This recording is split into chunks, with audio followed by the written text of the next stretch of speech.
कबीरदास जी ने कहा, कबीरा जब हम पैदा हुए जग हंसे हम रोए, ऐसी करनी कर चलो हम हंसे जग रोए। हमारे जाने के बाद सारी दुनिया हमें याद करके रोए, ऐसी करनी होनी चाहिए।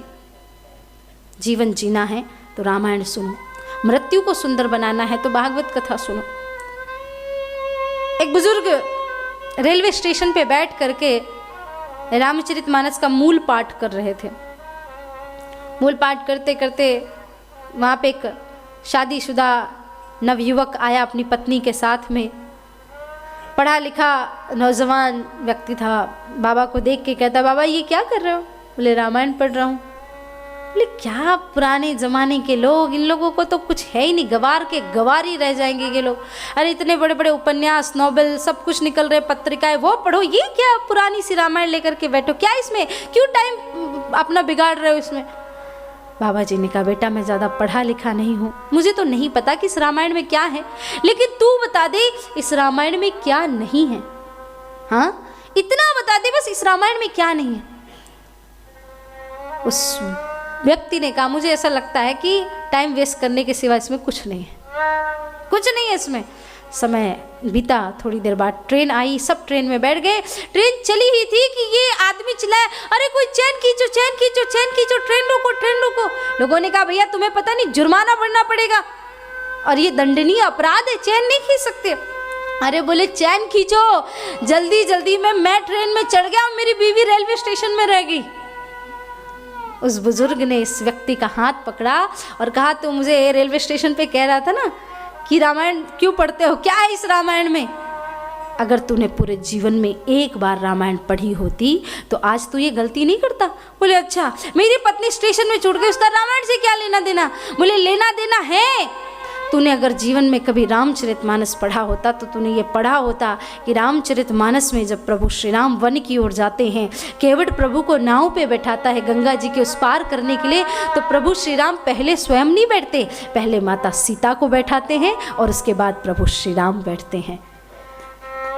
रामचरितमानस सिखाता है कि कहीं भी जाओ तो पहले स्त्री को स्थान दो और उसके बाद स्वयं जाओ, लेडीज फर्स्ट। हाँ, ये रामायण में ही सूत्र आया है लेडीज फर्स्ट का। उस बुजुर्ग ने कहा कि अगर एक बार रामायण पढ़ी होती, ऐसी गलती कभी नहीं करता कि पहले अपनी पत्नी को बिठाया होता।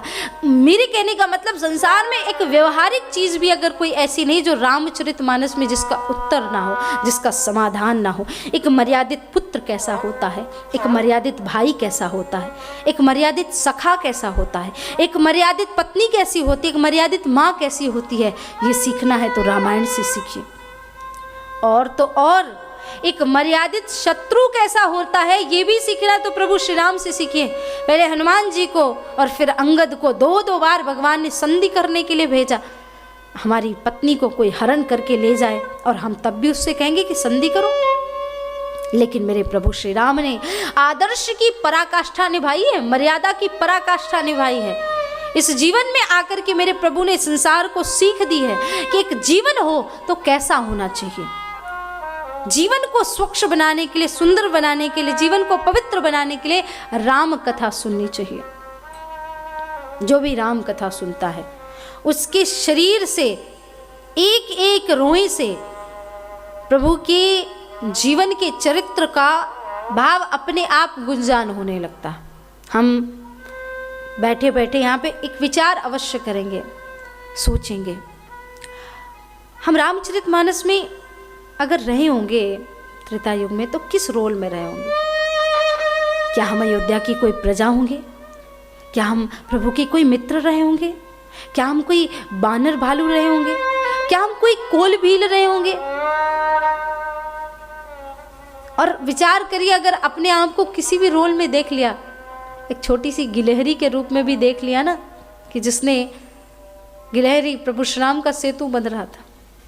गिलहरी ने सोचा सब काम कर रहे हैं, मैं क्या कर रही हूँ, तो अपनी शरीर में धूल लगाती और धूल लगा लगा के उन पत्थरों पे भरती जहाँ पे छोटे छोटे छेद थे, छिद्र थे, जहाँ पे भगवान श्री राम के पैर चुभ सकते थे, तो वो धूल ला ला के डालती। राम जी के हाथ में आ गई। राम जी ने कहा किसी बंदर के पैर के नीचे आ जाती तो मर जाती, क्या कर रही है तू यहाँ पे? बोले प्रभु श्री राम से कहा गिलहरी ने कि प्रभु सब आपके लिए काम कर रहे हैं, मैं किसी काम नहीं आ पाऊंगी, मैं थोड़ी धूल लेकर के आपके पैरों के नीचे डाल देती हूँ ताकि आपके कोमल चरण हैं कहीं कोई कंकड़ ना दब जाए, कहीं कुछ लग ना जाए।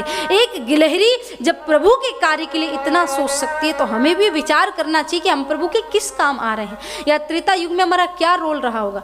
रामायण तो आज भी चल रही है, आज भी राम है, आज भी रावण है, धरा वही है, वसुंधरा वही है, इतिहास वही चल रहा है। बस अपने आप को उस स्थान पे बैठाना है कि हम क्या रोल निभा रहे हैं अपना।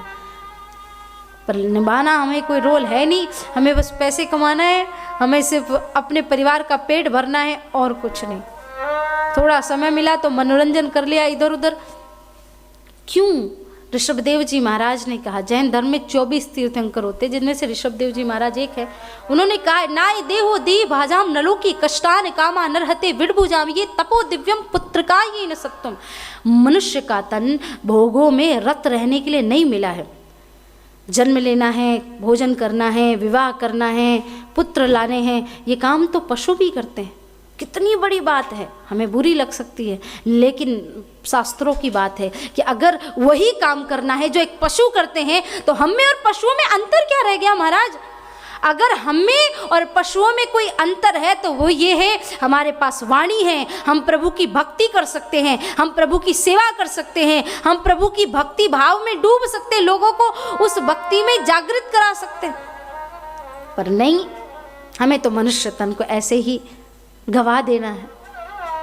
बाबा तुलसीदास जी कहते हैं, बड़ी भाग्य मानुष तन पावा, बड़ी भाग्य मानुष तन पावा, बड़े भाग्य मानुष तन पावा, बड़े भाग्य मानुष तन पावा, बड़े भाग्य मानुष तन पावा, बड़े भाग्य मानुष तन पावा, सुर दुर्लभ सद ग्रंथ ही गावा, सुर दुर्लभ सब ग्रंथ ही गावा, साधन धाम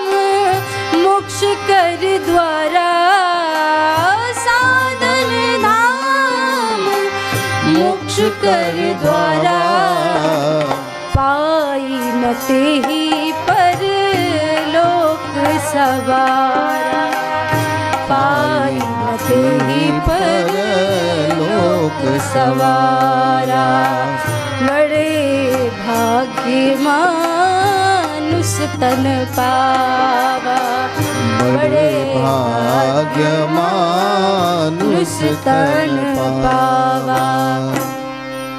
मनुष्य का तन बड़े भाग्य से मिलता है, बड़े भाग्य से मिलता है। आप कहोगे कितनी बार सुने, यही बात 100 बार सुन के थक गए। एक आदमी ने तो मुझसे तर्क भी कर लिया।